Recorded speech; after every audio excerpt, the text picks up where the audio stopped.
What's up, Raider Nation? Just finished up the Raider Nation report not that long ago, about a half hour ago. Thought we'd jump over here to a little live TikTok stream tonight since it is the cut down to the final 53. Moves have been made. People are shocked by a couple moves. Some guys stole some people's jobs and made it on the roster. What are your first impressions of the Las Vegas Raiders' final 53-man roster, Raider Nation? Taking all questions and comments, silver and black related. I don't give a fuck about the other 31 teams and their 53-man roster. I could give a fuck less. We're talking about the Raiders and their 53-man roster tonight. What's up, what's up, what's up? Just finished up our official podcast, the Raider Nation Report. Airs on Raider Reaction Sports on Facebook, Raider Reaction on YouTube, X, and Twitch every Tuesday night at 7 p.m. Pacific, 10 p.m. Eastern. Finished that about a half hour ago. Went through everything that happened in the breakdown to the 53-man roster. We're taking all questions and comments. I think the first thing everybody noticed was the Raiders only kept two quarterbacks, Carter Bradley, and Bradley was waived. Peterman was released. So they only kept two. Good possibility those guys circle the rounds and you're able to bring one of them back and get them on practice squad. It's probably the plan. It's probably a little roster chess, not checkers, in order to get that taken care of. Questions, comments, Raider related. Throw them up in the comments. Taking all questions and comments, Raider related. 53-man roster has officially been released. Running backs, Britton Brown, Sincere McCormick did not make it. Do you think Madison might take over at running back? Well, I think there's a possibility you may have a 2 or 3-headed monster a little bit at running back. I think Zamir's going to have number one by title. But I still think Madison's going to work in the mix, man. He rushed for 700 yards last year. It was his best season. He's gotten better every year. I think they brought him in for a reason. And Amir Abdallah, I've seen pegged in as the number 2 on some people's depth charts. And I think he's going to work in, and they've got sets in place for him as well. So it's going to be interesting to see how they work this running back depth chart coming into this season. That's for damn sure. I'm interested to see in week 1. I think it makes it difficult if you're trying to pick up a Raider running back in fantasy football, man. It makes it tough because you really don't know how they're going to use these guys yet. You really don't. What are my thoughts on the quarterback situation? Protector, that's where I was going. I was going there first, but then I saw the running back question and switched gears and went that way. That was kind of the biggest shocker was they're only keeping 2. But like I said, Carter Bradley and Nathan Peterman, one released, one waived. I think you got a possibility of pulling one of those guys onto your practice squad. The practice squad rules are a lot more lenient now. You can protect guys. You can do things that you weren't able to do before. And it's a bigger pool of talent as well. So I think, I don't know how many people are clamoring to put Carter Bradley on their team or Nathan Peterman. Surely you got a shot at one or the other to come back for your practice squad. So I don't know if it's that big a concern. I mean, the fact that they've got Aiden O'Connell and Gardner Minshew, who they both kind of consider as starters, a lot of teams don't have that. So, and both are healthy. So I don't think you need to go to that break glass in emergency quarterback yet and get crazy. I think you just got to roll with what they got. Wide receivers were interesting because they had a fucking plethora of wide receivers on this roster for training camp. And Ramil Keaton and Tyreek McAllister, off of their amazing performances in that meaningless game that everybody said on Friday night. It ain't meaningless to those guys that are trying to fight to get on a team, let me tell you.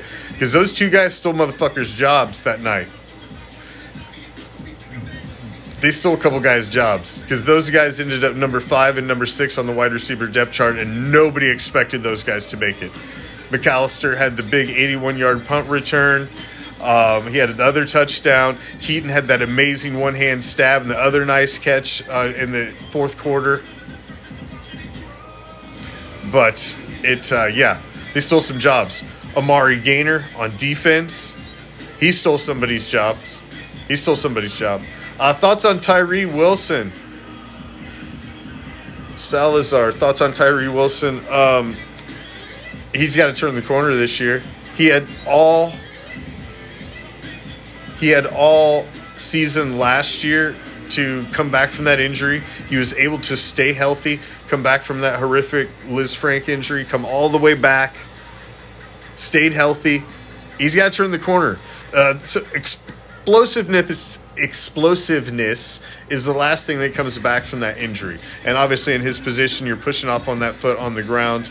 You've got to be 100% healthy. He's 100% healthy now. There's no more excuses. So I talked about that earlier on my podcast, and I think even if I know the expectations are high for him because he was the number one, but if you could just get him to be a role player with all the guys that are around him, you got Kuntz, you got Mad Max, you got Wilkins, you got Jenkins in the middle. I mean, you've got guys around him. Fucking, move him around. Maybe stick his hand in the dirt, move him around. He's got to show something this year, though. He's definitely got to. I don't want his jersey hanging over here on the wall next to fucking Cleve Farrell. That's where we go. We hang the dead ones low. I mean, they're Raiders. Once a Raider, always a Raider, but kind of Raider bust. I don't want him to be the next Cleve Farrell. I'm rooting for him. I agree, Boss Hog. What's going on? Questions, comments, Raider related. Throw them up, man. We're taking them all. Yeah, nobody cares about your 4 receivers. We appreciate you watching, though. Appreciate you watching. Tight ends, they only kept the 3. Bowers, Mayer. Oh, fuck. Was it Gaines was the other one? It wasn't Fotheringham. Fotheringham got released. What up, Bay Vegas Shark? Taking all questions and comments Raider related. Yeah, you threw me with the Highsmith there. I wasn't sure where he's going, but yeah, Leatherwood. That wasn't good. I did not get a Leatherwood jersey though. I have a Tyree Wilson jersey that I grabbed last year, so it would definitely have to go on the wall. I got a Garoppolo that I grabbed last year too, but it was just one of the fucking cheap ass Buster knockoff jerseys. But it was still. I think I will rip the nameplate off that bitch. And who's number 10? Isn't number 10 like who's number? Oh, 10 was fucking Peterman. I don't think there is a number 10. Gentry's gone. Your wide receivers, 6. Only 6 kept. And, man, there were a ton of them. Only 6 kept. Obviously, Devontae Adams is your 1. Jacoby Myers is your 2. Trey Tucker. DJ Turner, who's a lot like Trey Tucker. A speedster, smaller guy. Fucking, you can use him in special teams. And then the 2 shockers, man. After that, Ramil Keaton and Tariq McAllister off of their big performances in week 3. I think the shocker of the guy that didn't make it was Christian Wilkerson, because he was a guy who finished preseason solid last year, got a little bit of action during the season last season, and then they really were giving him an audition, big time. And I think the 2 shockers, well, I don't think it was a shocker, but I think the 2 guys that had the biggest opportunity to get on the depth chart at running back were Sincere McCormick and Britton Brown. Sincere McCormick got a huge audition in preseason, man. They gave him a ton of touches every fucking game. And he just didn't, he's 2.8 yards a carry. That's just not going to get it done, especially when you're going against lackluster defenses. That was your opportunity to put together that amazing tape to finally make the team, and he didn't make it. They kept Dylan Laube was the number 4 that they kept, the rookie. They kept him, Amir Abdallah, Madison, and Zamir White are the 4 on the depth chart. Well, because I think they're going to bring no third quarterback. Why? I see the question down there. Because I think they're going to – one guy was released and one guy was waived. Peterman was released. Carter Bradley was waived. Those guys are going to make the rounds. You're going to get one or two, of possibly a shot at both, of bringing one of those guys onto your practice squad. I about guarantee you they're going to get one of those guys on their practice squad to be your break glass in case of emergency quarterback. But I don't think it's a huge concern. I just think they're playing the game right now. This isn't the final roster. I mean, it's pretty close to the final roster. But, they're going to dig through the trash of everybody else's, guys that get waived, see if they can possibly upgrade.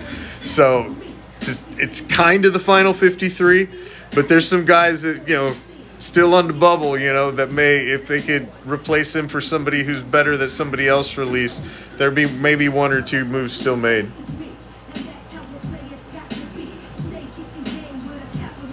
Can I say it louder that Aiden O'Connell is not starting quarterback material? I'm with you, man. I'm not sold on Aiden O'Connell. I watched every single snap of coach's tape of Aiden O'Connell last season, and I just do not feel he is. I think he's got a low ceiling.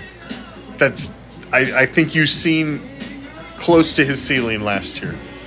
I think Minshew has more intangibles. Aiden just doesn't get out of the pocket. He doesn't extend plays. He's a little statuesque in there. He's a good pocket passer, and he does have an arm. And I think he's an adequate fill-in, and he's a good backup. But I just think that's what he is. Carter Bradley, the secret weapon. What's up, Sean? Any questions or comments Raider-related, throw them up. I'll go here for a couple more minutes. I like to keep these half-assed short because I do like to download them and share the content to the other platforms. Because you guys bring up good topics, so I like to use this content too. Any questions or comment? Yeah, Carter Bradley I thought looked okay. I thought he had a decent preseason. That's why I think they're playing the game. I think they're playing the game. I don't think a lot of other teams don't have the roster spot to look at a Carter Bradley, and if he can make the rounds and you can grab him back, I think they're playing the game there. They're trying to play chestnut checkers, I think, with a little bit of the quarterback situation because they've got two adequate guys going into week one. So even if things don't work out, they don't have to hit the panic button. You just got time to make things happen. I think they get one or the other. Thank you, Shoyu. How many Raiders jerseys do I have? Ooh, I don't know. It's a tough question. Well, I got some on the wall, autographed. I've retired some that I don't wear, like Cleve Farrell. I'm not rocking my old Cleve Farrell jersey, but this is my, I guess, jersey wardrobe and some of my Raiders shirts. That's some of them. I got a bunch still. Got Bo Jackson. Got the Marcus Allen USC Rose Bowl jersey. Yeah, I got a bunch. Mad Max. Gannon. I think that's Abram. I turned this into an O'Connell jersey last year. There's a bunch. There's an Oakland. Who's this? This is a Jacobs. Marcus Allen. Oh, fuck, I got a bunch. I got a shitload of jerseys.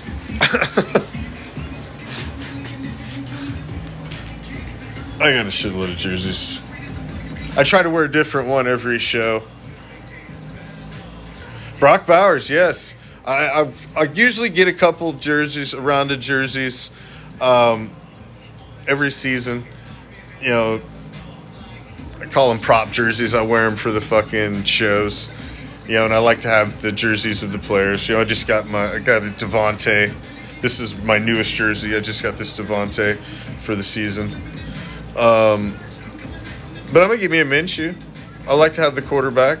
I'll have a Minshew probably before the start of the season. I'll probably order one tomorrow. I've been meaning to pull the trigger. I don't know why I haven't ordered it yet. I like to have the quarterback. Just because. It's not that expensive. It's my hobby. I support the fucking team, and it's not that big of a deal. I could spend my money on way worse shit. Way worse shit.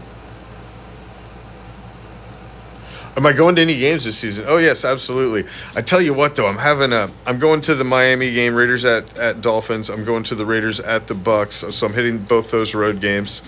My first Vegas game, though, is being a bit of a bitch because my schedule is a motherfucker at this first time of the September. September's such a bitch for me because my kids are in sports. I help coach. I do volunteer coaching. I'm a USF season ticket holder, so they've got some fucking kick-ass games, and they're an under-the-radar team. I got fourth row end zone season tickets for them, and they're playing Miami, so I got to work around that Miami game. Actually, their season openers this Saturday night. I'll be there live in the fourth row. I'll probably do some videoing from there. I got fucking awesome seats. But it's just been a bitch because my son starts the soccer season. Plus, I'm in a 9-ball pool league, APA league, and our team was dominant in the summer season and took first place. And our tournament, if we win, we'll go to Vegas to play in the big APA 9-ball Worlds.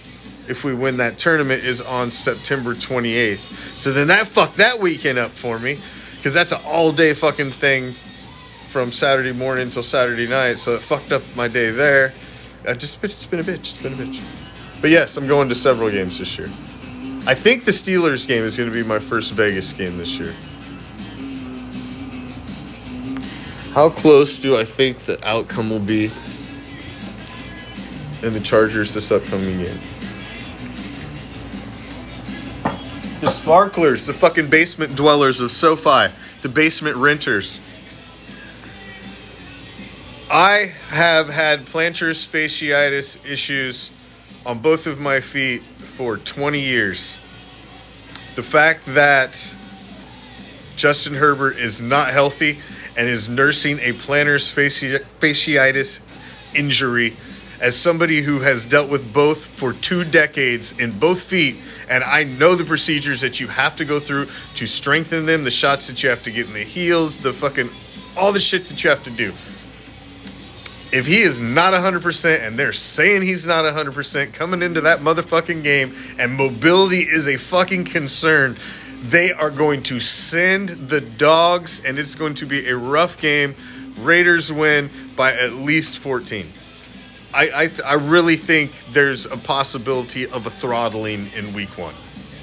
I think the Raiders could come in with chests a little high and get fucking smacked in the mouth in week 2 going to Baltimore. I think that one's going to be rough, but I think week 1 is a dub. I got week 2 predicted as an L, but I do have a 4-game winning streak predicted after that because I think the schedule is very favorable for the Raiders at the beginning of the season. And I'm going to end on that freaking note. Thank each and every one of you for joining us. Remember, Tuesday night is our official podcast night. It airs live on Raider Reaction Sports on Facebook, Raider Reaction on YouTube, Raider Reaction on X, and Raider Reaction on Twitch. Every Tuesday night. Starts at 7 p.m. Pacific, 10 p.m. Eastern, runs for an hour. We touch on everything silver and black. And then I been liking to jump over here with you guys on TikTok and just do these little informal Q&As with you guys as well. Because I know not everybody follows us on the other platforms. And I reach different people over here that may not watch us on the others. So I appreciate you guys jumping over here. We're going to keep doing these TikTok lives too.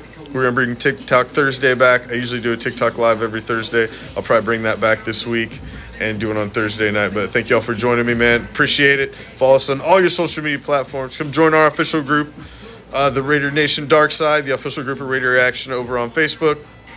Real, raw, uncensored group. No moderators, none of that stupid shit. Come join that and follow us all season. We got a lot of content. We're going to ride this motherfucker with you from start to finish. We'll be here with post-game reactions of every single game when the final whistle blows, all that shit. But those are on our official podcast channel, so you got to go follow over there. I share that shit over here too, but if you want to watch it live, Raider Reaction Sports on Facebook is our biggest hub. We got 32,000 followers over there, so come join the rest. Appreciate you. I'm out. Peace, love, Raider Nation.